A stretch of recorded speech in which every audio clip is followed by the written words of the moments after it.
स्वागत है दोस्तों। आज हम सभी इस प्रैक्टिस सेट के अंतर्गत हिंदी भाषा और व्याकरण के प्रश्नों को हल करेंगे, जो कि टीजीटी, पीजीटी और एलटी की परीक्षाओं के लिए बहुत महत्वपूर्ण होंगे। शुरुआत करते हैं। पहला प्रश्न है, हिंदी का संबंध किस भाषा परिवार से है? हिंदी का संबंध किस भाषा परिवार से है? ऑप्शन है भारोपीय, द्रविड़, यूराल अल्ताई, चीनी और तिब्बती। तो इसका जो सही उत्तर है वह है भारोपीय, यानी भारत और यूरोपीय भाषा परिवार जो है उस भाषा परिवार के अंतर्गत हिंदी है। तो हिंदी का संबंध भारोपीय भाषा परिवार से होगा, इसे ध्यान रखिए। अगला प्रश्न है, आधुनिक भारतीय भाषाओं से पूर्व आर्य भाषा का कौन सा रूप विद्यमान था? यानी वर्तमान में जो आधुनिक भारतीय भाषाएं हैं उनसे पूर्व आर्य भाषा का कौन सा रूप विद्यमान था? ऑप्शन है संस्कृत, पाली, प्राकृत, अपभ्रंश।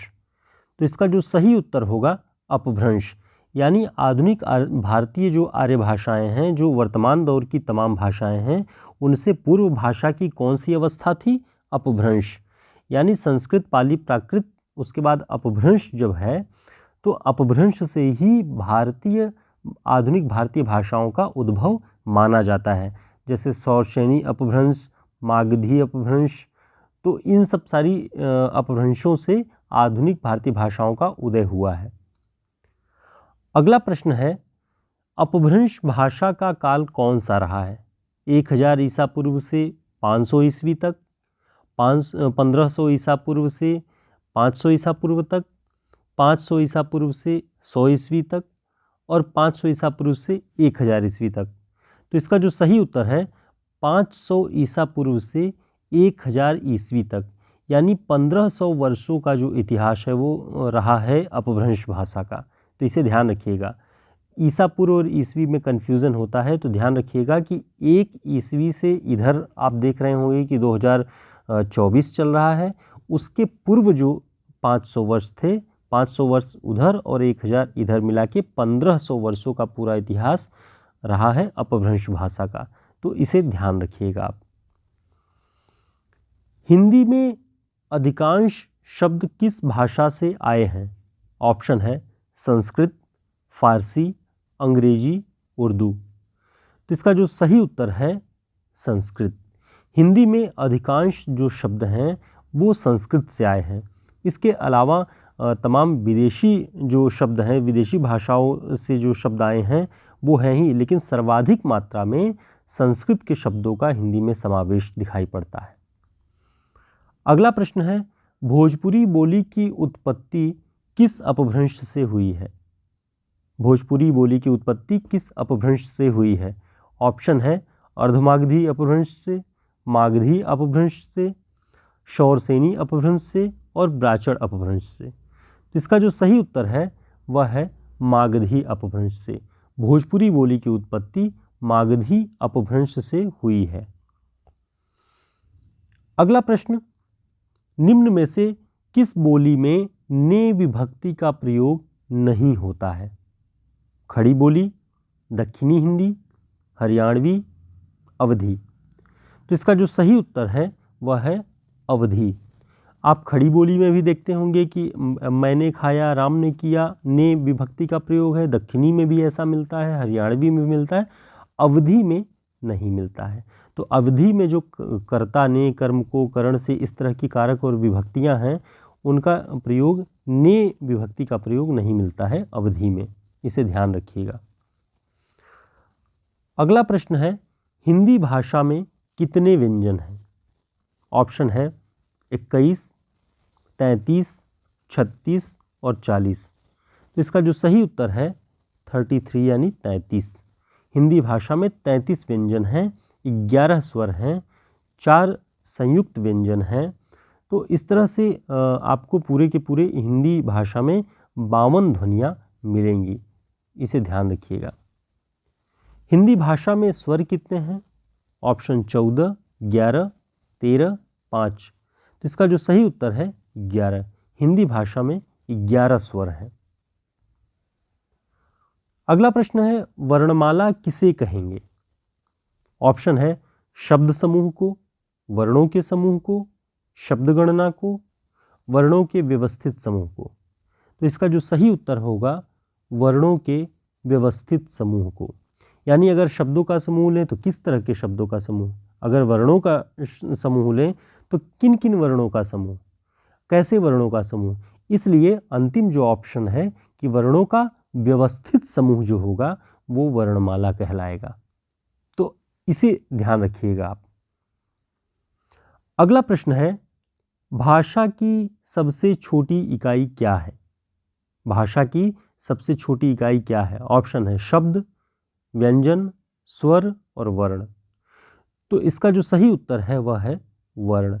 भाषा की सबसे छोटी इकाई वर्ण है। जो ध्वनियाँ विद्यमान हैं वायुमंडल में, उन्हें जब संकेत रूप में किसी एक विशिष्ट ध्वनि को संकेत के रूप में जब हम कोई चिन्ह प्रदान करते हैं तो वो चिन्ह वर्ण कहलाता है। इसलिए भाषा की सबसे छोटी इकाई वर्ण कही जाएगी। हिंदी में अनुस्वार, अनुस्वार का जो चिन्ह होता है ये होता है कि किसी भी मात्रा के ऊपर जब ये बिंदी लिखा जाता है तो उसे अनुस्वार कहते हैं। हिंदी में अनुस्वार किस ध्वनि का सूचक नहीं है? ऑप्शन है अंग, न, म और य। तो इसे ध्यान रखिएगा कि जो अनुस्वार है, अनुस्वार कब लगता है, किन जगहों पे लगता है? तो जो पंचमाक्षर होते हैं हिंदी वर्णमाला में, पंचमाक्षर माने कि क वाले में पांचवा अक्षर अंग, च वाले में य, ठीक, ट वाले में अण, न, म, ये जो हैं ये पंचमाक्षर होते हैं। तो पंचमाक्षर के स्थान पर अनुस्वार का प्रयोग होता है। अनुस्वार का चिन्ह आप इसे देख रहे हैं यहाँ पे बना हुआ है। तो अनुस्वार कौन सा नहीं होगा? ये पंचमाक्षर तो नहीं है। य, र, ल, व ये पहले ही आता है, पांचवें स्थान पे न होके पहले स्थान पर है। तो ये जो है अनुस्वार नहीं है। बाकी सब अनुस्वारों की श्रेणी में आते हैं। इनके स्थान पर बिंदी का प्रयोग ऊपर किया जाता है जिसे अनुस्वार कहते हैं। अगला प्रश्न है, श, ख, स, ह किस प्रकार के व्यंजन हैं? ये चारों एक विशिष्ट प्रकार के हैं। उन्हें क्या नाम दिया गया है? ऊष्म व्यंजन, स्पर्श व्यंजन, अंतस्थ व्यंजन, संयुक्त व्यंजन। तो इसका जो सही उत्तर है ऊष्म व्यंजन। ये इन चारों का नाम आप याद रखिएगा, श, ह, स, ह। तो इन चारों को ऊष्म व्यंजन कहते हैं। अगला प्रश्न है, श्र किन दो वर्णों के मेल से बना है? श्र जो व्यंजन है वो किन दो वर्णों के मेल से बना है? सबसे पहले ध्यान रखिए कि श्र व्यंजन है, यहाँ पे बगल में लिखा भी है, तो इससे आपको अनुमान हो जाना चाहिए कि ये स्वर न हो के व्यंजन है। और किन दो वर्णों के मेल से बनता है? ऑप्शन है स और र, ख और र, श और र, श्र और अ। तो आप इन सभी को ध्यान से देखिए। तो इसमें जो इसका योग है ये एक तरह से संयुक्त व्यंजन इसे वर्णमाला में कहा गया है श्र को। तो ये दो वर्णों के संयुक्त होने पर बनता है। तो ये श और र, आधा श शक्कर वाला आधा श और र के योग से श्र बनता है। ध्यान रखिएगा कोई और स नहीं जुड़ेगा। शक्कर वाला स वो भी आधा, जब हलंत लग जाता है तो कोई भी वर्ण आधा हो जाता है। तो आधा श और र के योग से श्र बनता है। अब हमें ध्यान देना है कि हिंदी वर्णमाला में 4 संयुक्त व्यंजन हैं, क्षत्रिय वाला श, त्र, ज्ञ और श्र। इन चारों को ध्यान रखिए, ये वर्णमाला में संयुक्त व्यंजन माने जाते हैं। संयुक्त होने का मतलब है दो वर्ण मिलके ये बनेंगे। तो ध्यान से देखिएगा, क्षत्रिय वाला जो श है वो आधा क और इसे जो पेटफरवा श बोलते हैं हम लोग, इसके योग से बनता है। ये बहुत इंपॉर्टेंट है, इसे खूब अच्छे से नोट कर लीजिएगा क्योंकि ये पूछे जाते हैं तो बहुत बार भ्रम होता है और हम सही नहीं कर पाते इसका ऑप्शन। त्र में आधा त और र, जहाँ भी हलंत लगा रहेगा वो वर्ण आधा हो जाता है। आधा त और र के योग से त्र बनता है। ज्ञ, हम लोग इसका उच्चारण ज्ञ करते हैं लेकिन इसका सही उच्चारण है ज्ञ, क्योंकि आधा ज और इ के योग से ये बनता है। तो उच्चारण में भले ही ये ज्ञ हो लेकिन इसका जो सही उच्चारण होता है ज्ञ। तो आधा ज और इ के योग से ज्ञ बनता है। तो इन तीनों को ध्यान रखिए, ऊपर इसके बारे में हमने बात कर लिया। अगला प्रश्न है, देवनागरी लिपि का विकास किस लिपि से हुआ है? ऑप्शन है सैंधव लिपि से, खरोष्टी लिपि से, यूनानी लिपि से, ब्राह्मी लिपि से। इसका जो सही उत्तर होगा ब्राह्मी लिपि से। देवनागरी लिपि का विकास ब्राह्मी लिपि से हुआ। सबसे प्राचीन लिपि ब्राह्मी मानी जाती है और उसी से देवनागरी का विकास हुआ। अब देवनागरी लिपि की जो विशेषताएं हैं उसे देखते हैं। देवनागरी लिपि की विशेषता है कि ये बाएं से दाएं की ओर लिखी जाती है। ध्यान रखिएगा, जब भी आप कॉपी में भी लिखते हैं हिंदी तो बाएं से दाएं की ओर जाते हैं, इसे ध्यान रखें।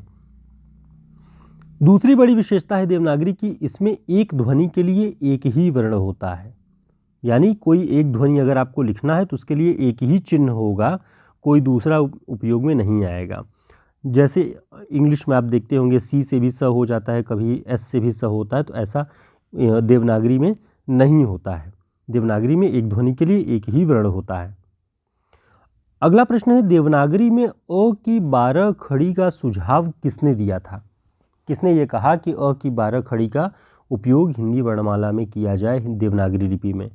ऑप्शन है नरेंद्र देव, श्याम सुंदर दास, काका कालेलकर, विनोबा भावे।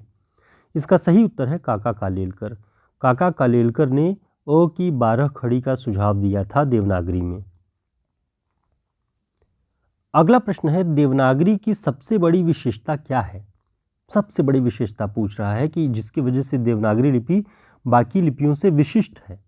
ऑप्शन है हिंदी भाषा की लिपि होना, प्राचीन लिपि होना, अनेक भारतीय भाषाओं की लिपि होना, सर्वाधिक वैज्ञानिक लिपि और एक ध्वनि के लिए एक संकेत होना।